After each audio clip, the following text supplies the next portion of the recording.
latest witness number 29. He is a lawyer, and his name is Mr. Skalka.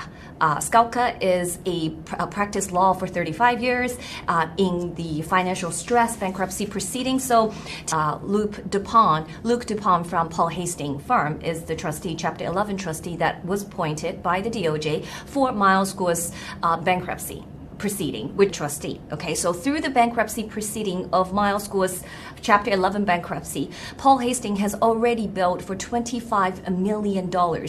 And yesterday we already know that through this testimony of the witness that overall about $100 million that the trustee has claimed they recovered for the estate. Okay, how did the bankruptcy case coming to being in this case preceded this criminal case of Miles Guo? Mm-hmm. As you recall, if you've been following our show on NFSC Speaks, Miles Guo has 70-some plus legal cases in the United States, and this bankruptcy case came along after another legal cases which involved a organization entity named PAX. PAX. Okay, so PAX stands for Pacific Alliance Asian Opportunity Fund. Because it's too long, so that make it easy. So it's a short for PAX. Mm-hmm. It's a subsidiary fund that managed by the company called PAG.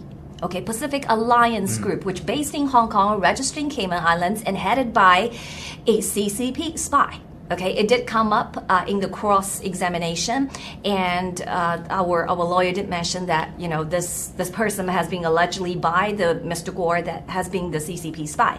So and so basically, I'm talking about three legal cases just to be clear. The first one is PAX case. Mm-hmm. So PAX case moved along for 5 years in the United States, and it resulted in an unprecedented fine.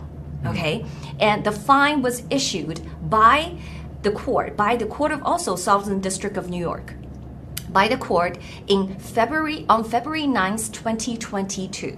Okay, and they basically issued a contempt of the court order, prior order. The court has prior ordered a conditional contempt in injunction in subject to returning of a luxury yacht that owned by Mr. Guo's daughter. Okay, so at that time the yacht was outside of U.S. jurisdiction. So previously they issued a conditional contempt, but on February 9th, 2022, they issued a permanent contempt order and fined Miles Guo $134 million, and they demanded Guo to pay up the fine in 5 business days, or otherwise facing possible jail time. Mm-hmm. Okay, so that is why this immediately triggered Miles Guo's filing for application petition for Chapter 11 bankruptcy, which on the 6th day, which is within the defined time period of 5 business days. Miles Guo filed this petition on February 15th. So, the key takeaway really is the fact that the timing of when the PAX case showed up, right? I think the timing is nothing short of a coincidence. That's right. Because pretty much at the same time, Miles recently just did an interview on April 19th, 2017 on Voice of America, just exposing certain information regarding against the CCP. Yeah. Mm-hmm. And literally before he went on the interview, he had a red interpol from the Communist Party themselves. That's right. And so you can kind of get an idea of the reason why this case was showed up in the first place. Yeah. Because I don't think it's a coincidence that these 3 things happened at the same time. And this sentence Miles Guo said, it was Miles Guo said in that credit meeting. He said, "This throughout the PAX case, I've only met the judge for 20 seconds. I'm not allowed to say anything more than I'm not allowed to talk to him at all." And I have already been fined the total amount. I remember he said about $300 million. That's a deposition, not deposition. That's a credit meeting. In a credit meeting, that Miles Guo was asking a question and he was giving the answer, and that was read out loud by the witness this morning. Under the request of the government lawyer. So the conditional was issued in March 2021. Okay. That was a warning to say if you don't get the yacht, the Lady Me yacht, back into U.S. Jurisdiction, then you will be fined 500,000 per day. 500,000. 500,000 per day. That's unheard of in the history of the United States civil court applying a fine. But, Miles Guo is not everybody. It's a CCP enemy number one, so we knew.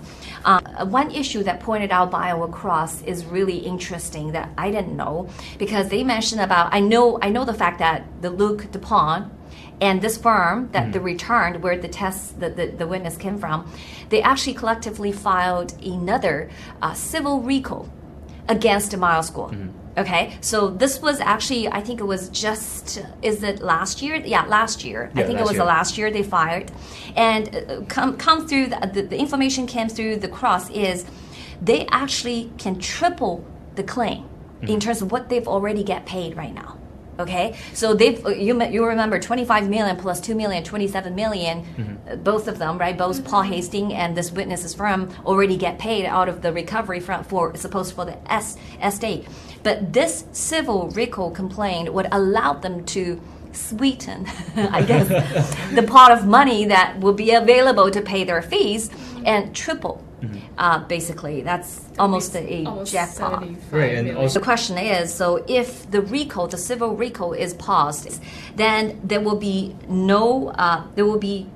so Guo's counsel, Miles Guo's counsel in this criminal case, will not have opportunity to issue subpoena to question the witness that the government planned to call in this criminal proceeding. Do you know what I'm saying? Yeah, absolutely. Okay, because there was some concerns prior to this criminal proceeding happened last year. There was a concern about the Luc Despin and the government are working together. Okay, Luc Despin got a lot of photos, which from Mawa and then that was searched by the government. So it sounds like they're working together. They actually even entered a settlement agreement where the proceeds of the Mawa should go.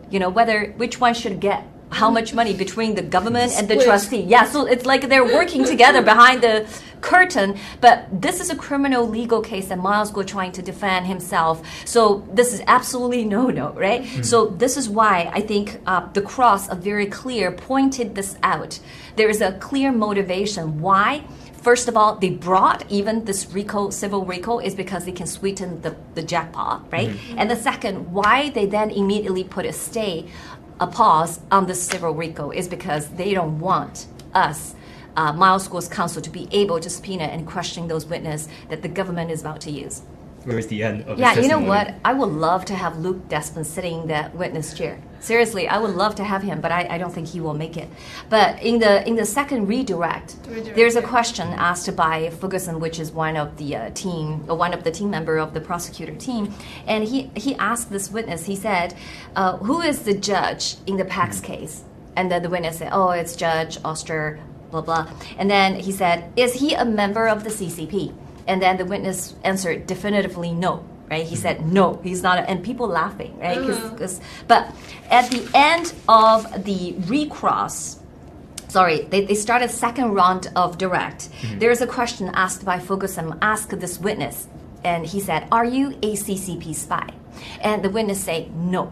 Definitively, I'm not a CCP spy. Then immediately he's redirect ended, and then at this time Sid didn't even bother, like our counsel didn't even have time to come to the podium. He just directly sit where he sat and asked a question. Like he stood up and asked a question, say, "If you were the CCP spy, would you telling us?" And then everyone in the courtroom was basically had a moment of very relaxed laughing, like the laugh, like the judge, the jury, the audience, the followers, like everybody.